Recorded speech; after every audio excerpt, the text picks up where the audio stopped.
Hello, beautiful people. Welcome back, or welcome to another Bangs audio review. Today, I've got the Fiio Ft1 closed-back dynamic driver headphones for you. I, I don't go away. Stop. Listen, I know most of y'all tune in for the IEMs. I get it, believe me, but I want to make sure that I cover more than just IEMs because I also really like headphones. So yeah, maybe this is a little self-serving or whatever. I always try to do the best that I can for the channel, but I do like headphones too. So sorry to subject you to this, but we're doing it. And this one is worth it. Most definitely. So, Fiio, as you probably know, has been around for quite a while now. They are known for so many different things. IEMs, DAC amps, cassette players. Cassette players, can you believe it? They make cassette players. That's crazy. I think they make CD players, obviously full-size headphones, just lots and lots of really cool personal audio equipment. And they're a high quality, high integrity, just really good company. Yes, I am pitching them to bring me on board as a reviewer. Come on, guys, you got room for one more? It's me, it's me. Anyway, maybe someday. And obviously, I mentioned in the community that I have the red K11 R2R coming as well, which is also going to get a review once I've had a chance to use it for a little while.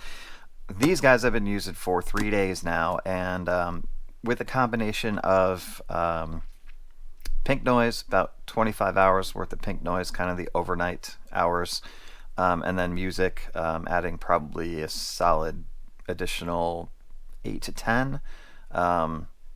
Maybe that's a little bit high. So let's just call it like 40 or 35, not 40, 35 hours in total of break-in.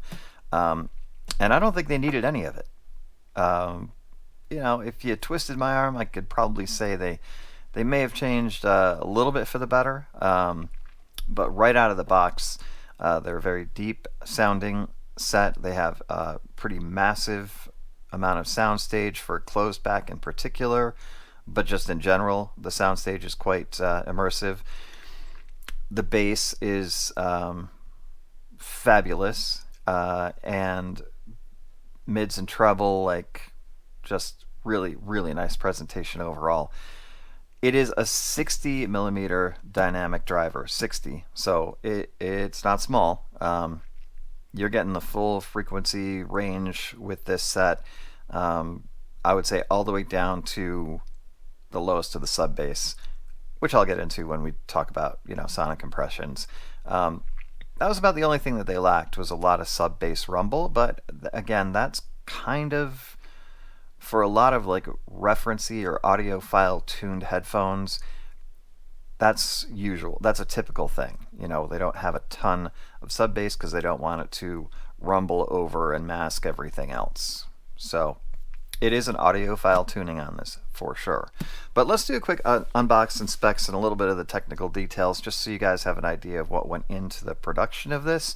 The retail on this is $149. Maybe one of the best $149 investments I have made in audio, I would say. It's up there for sure.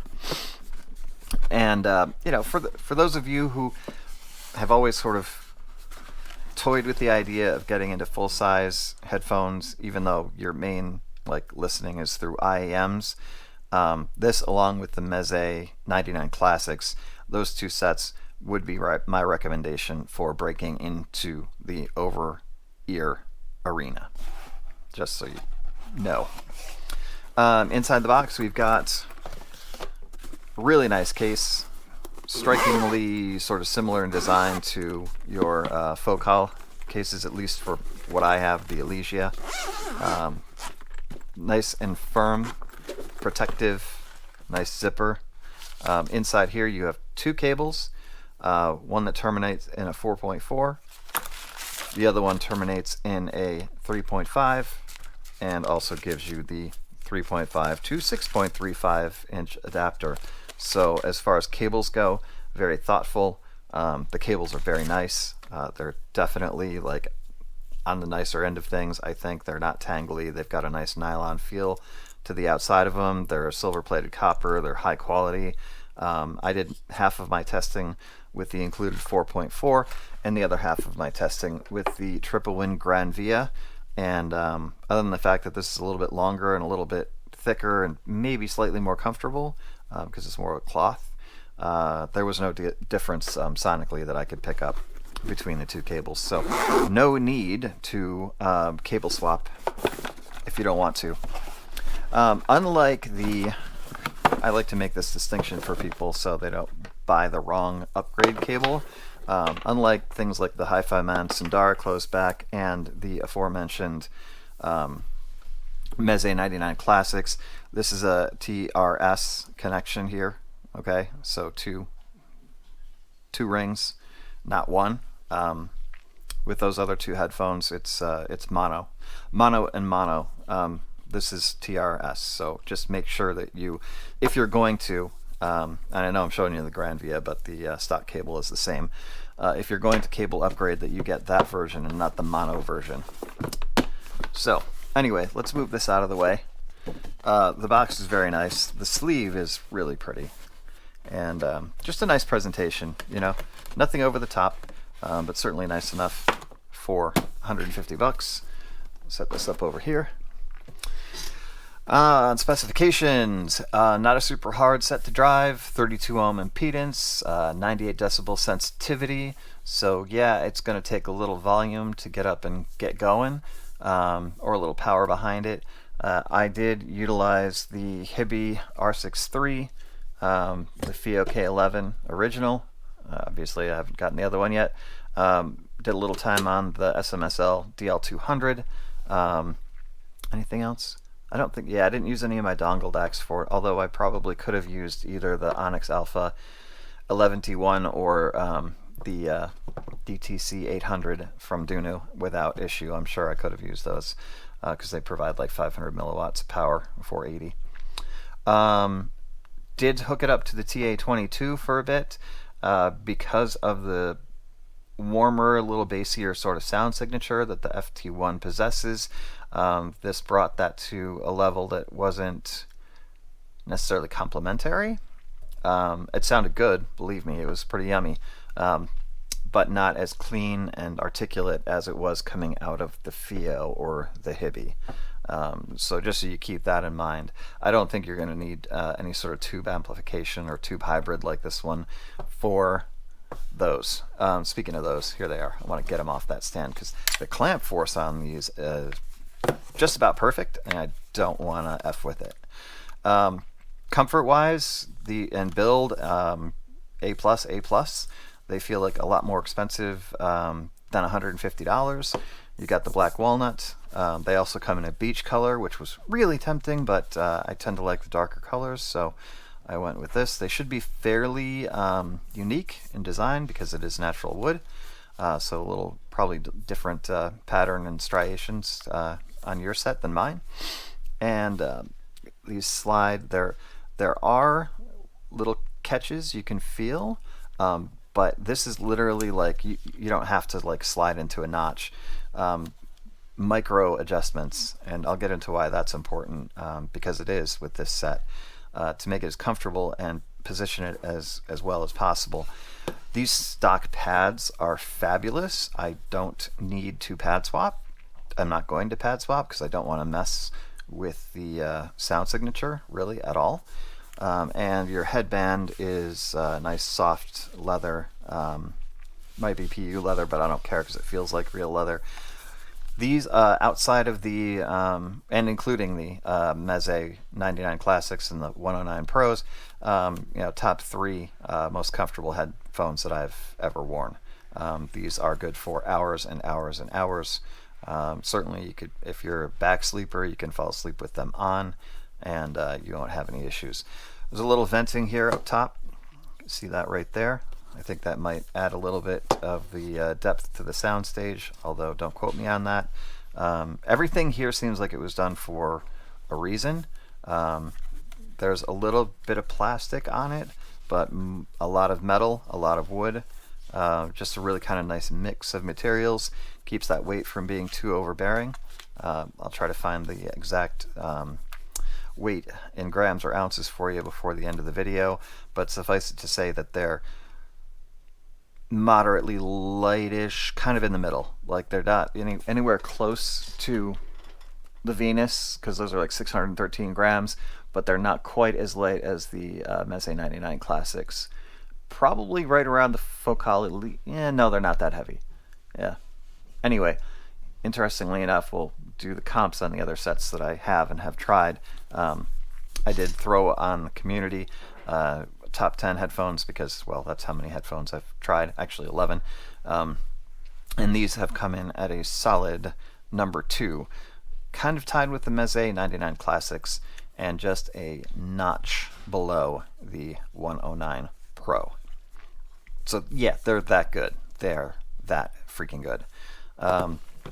What else here? Let's see, anything else interesting? I mean, there's a ton. I'll link this. I'll include this link to the info page as well as a purchase link that was provided by Fiio, but not a affiliate link. Just I asked them what they would prefer I put up, and so they sent me one. So those will be in the description.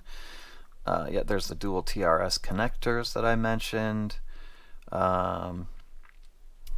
Oxygen-free copper cables, 3.5 and 4.4, 3-axis. Oh yeah, it shows you like all the different ways you can adjust the fit. So you've got, yeah, all sorts of, all sorts of angles to go with. It's gonna fit any head. I mean, honestly, unless you're a giant, like literally, like unless you're like 7 feet tall and 350 pounds. And you got a really big head, probably going to fit you okay. Comfortably as well. They've got some really interesting technology in here. Conical baffle plate. Okay, sounds good to me. U-shaped sound damping tube for noise reduction. Yeah, they've got a really nice, I think it was like minus 28 decibel, no, not minus 26 decibel isolation.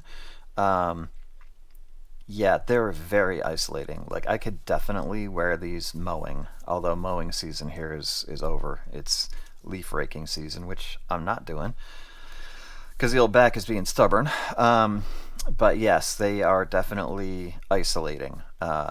You can put these on and the world will disappear. It's a nice thing to have. I think that's part of, for me, it's part of the draw of over-ear headphones is that isolation part of it, and also like the comfort part of it. Not having anything inside your ears sometimes is really nice. And bonus, wintertime up here in the northern hemisphere, Western New York, can get pretty chilly, and these will probably be replacing any IEMs I might have been wearing to walk during those, these upcoming colder winter months. These will be on my ears, keeping me warm and giving me great tunes to listen to. Listen, guys, sonic impressions are going to be pretty straightforward. Okay, I've already told you where they land for me. Out of the 11, they're number 2. That is right where they landed for me, like right behind, just a level down from the 109 Pro from Meze. Seriously, like price to quality ratio, not so much that much of a difference to me that would justify 5 times the price point, a little more than 5 times the price. Although I would never turn down the possibility to own the 109 Pro. I'm just, $800 is a lot. That's a lot of IEM reviews I'd be giving up to get those. So not doing that. Oh look, here are all the specs right here. How nice. 60 millimeter sound isolation, effective vibration area because of their design. U instead of W, I guess. Nano wood fiber, 32 ohms, 10 hertz to 40 kilohertz. Yeah, lovely. Okay, all right. So I wanted to bring up a graph, and I did borrow this graph from Squig and from Pragmatic Audio. So shout out here. pragmaticaudio.com/headphones. I will link them as well. Credit where credit is due. This is your graph. Somebody's got a nice rig to do this with. As you can see, sub bass and mid bass fairly well elevated. Little bump there to give you some warmth. The mid's not too recessed. The ear gain is, I would call, right on target, and it is right on the Harman target for over ear. But to me, right on target. This little bump here, right around 5K, is for real. It's noticeable. It definitely brightens the headphones up, and a couple of more peaks here, around 8K and around 10 to 12. Basically, that gives it some sparkle and shimmer, and it brings that sound stage really nice and wide for you. I really like how these are tuned. They're tuned like I should probably create a target at some point, but they're tuned very much to how I like my IEMs tuned. And I've failed to find that in headphones a lot of the times because, like I said, a lot of times the more referencey style of headphones lack enough bass for me personally to enjoy. I can always throw on the bass boost on the i5, but I like to listen to things as they're intended, and these are just smoking good as they're intended. Just really, really impressive. One of the more impressive things about them, as I gush, is the naturalness of the timbre. They don't feel like forced or plasticky or too too sparkly up top, or hissy or any of that. I didn't really pick up much along the lines of sibilance on these. The treble, I think, possibly might bother a person or two, but I'd say 99% of the people out there are not going to be fatigued by it. It's just a really nicely done treble with enough air and sparkle to give that stage and that extension that you like. A couple of people mentioned that the Meze 99 Classics were too bass heavy for them. These are going to be just like that in that respect. The 99 Classics to me are, I think, actually just a touch less on the bass and a little bit more in the ear gain region. So, just bearing that in mind, I mean, I love the 99 Classics. It's a virtual tie between these two sets, but I have to give these the advantage because of the price being less than half of the 99 Classics. Hard to beat that. I can't find anything wrong with the set, honestly, I mean, is it perfect? No. Is it perfectly tuned? No. Is everything... It's just really, really, really good, considering it's $150. It, to me, comparing it with the other sets that I have, obviously outcompetes just about everything. When it comes to price, it does outcompete everything. If I were just going based on price to quality, they would be the number one set. If I'm going strictly on sound quality, then they're a tie at 2 with the Meze 109s. Or, sorry, no, the Meze 99s. The 109s are still my favorite set of all. And I do rank them ahead of the Moondrop Venus, although the Moondrop Venus might be technically a little bit superior to these. The overall balance of these puts them ahead of the Venus because they just have a little bit nicer bass. That's kind of the big thing. So the bass head in me really has come out, and I think it does come out with over ears more than in-ear monitors. But yeah, the bass head in me is completely satisfied, and everything else about them is completely satisfying too. So you're not missing in mids, you're not missing in treble, you're not missing in soundstage. One thing I do want to mention about these, the thing that I think really, really sets them apart from anything else in the sub 500 range, is the detail retrieval. The detail retrieval on these is absolutely sick. I had to look something up because I couldn't remember the name of it, but I was listening to is it If You Love Me, Melody Gardot. There's two things going on with the percussion. You've got a drummer who's utilizing brushes, right? So you can actually hear the brushes on the surface of the snare without actually like hearing the snare part of the snare. You can actually hear the brushes, which is really impressive. And the other part is the sizzle rivets on the ride or crash cymbal that he's using, or a couple of different ones. They have the little rivets in there that vibrate and sort of give you that sparkly shimmer. Yeah, I mean, I heard it so clearly that I had to look up what that was because I knew what it was. I knew what it looked like, but I didn't know it was called sizzle rivet. That's what it's called. It's a little rivet that goes through the cymbal, and it just kind of extends that decay of the cymbal and gives a nice shimmery feel to it. So those things were things that I picked up.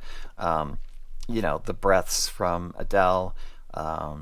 Just like really, like even subtle little tiny breaths that she takes in between, like verses or whatever. Like they're there.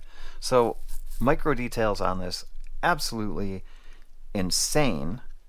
No way $150 set of over-ear headphones should be sounding like that, like be able to pick up that level of detail, and yet they do. So recommended genres, any and all. I listened to plenty of metal with these. I wanted to see if they could handle the distortion, handle all of the cymbal crashes, and handle voices in different registers, screaming, clean singing, all of that. Courtney LaPlante sounded especially good on these two.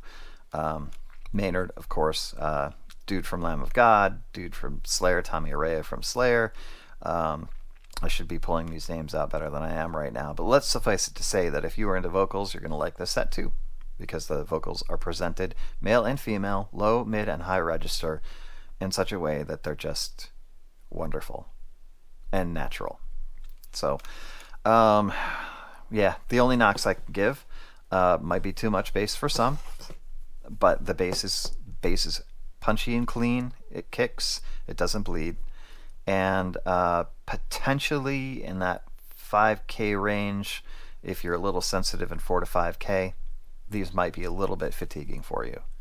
And that's it. Those are the only critiques I can give on this set. Everything else, from build to fit to finish to accessories to just overall sound and being an all-rounder, versatile type of set, $150, you should be buying these. If you've thought about over-ear headphones but don't want to get ripped off, if you feel like you have to pay $500 to get anything decent, all of these things that have kind of been perpetuated over years, yeah, Fiio, they pulled a rabbit out of their hat, and that rabbit is called the Ft1. Highly, highly, highly recommended. 3 highlies. This is one of the best sets, regardless of over or in ear. This is one of the best sets that I've heard this year so far. And if I had a category for headphone of the year, this would be at the top of the list, right along with the Meze 109s. But the Meze 109s have been out for a while. So if it's a 2024 release, which I think the Ft1 is, maybe in the spring, yeah, there's no competition from what I've heard. These guys rock. So go ahead and get yourself a pair. I'm serious. Like, you will not regret it. Like I said, if you've been thinking about it, you want to try an over ear, you don't want to spend a ton for taking a flyer, it's the Ft1 all day long. Congratulations, Fiio. Excellent job, guys. Really, really good. You're going to get a lot of people turned on to your products with these. That is for sure. All right, that's going to do it for today, folks. Trying to think about what I'm going to do next. There's some things that are on their way. We'll keep it a surprise, but there will be another review up on Monday. For now, have a great weekend. Be careful, be safe, be nice. Love y'all. Nothing but peace to you, and we'll see you.